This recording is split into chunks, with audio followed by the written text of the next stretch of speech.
bose bashimikiye kubijanye n'imbuto. Aha unkundire sinze kubyibagira, nabonye abashinga amateka nka babiri bagarutse ko twitiranye ama OGM n'ama hybride,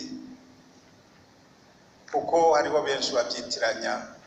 No muri 2016 hariho abashatse kubi baranabivuga, ariko ho twaciye dutanga ikiganiro kugira ngo so kwibeshuza no kugira ngo dutange umuco tubyumve cyo kimwe.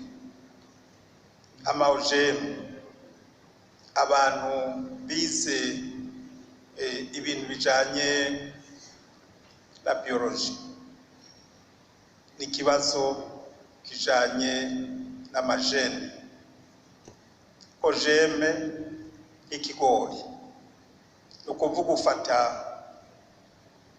tujya duhimba tugize ama OGM ibigori ukaza ukatuvanga n'ikindi gihimba ca OGM bidasangiye ubwoko. Ufase nka gene y'ikigori ukayiteranya na gene y'ingurube, aha haca haza ico bita organisme génétiquement modifié n'amagene adasa.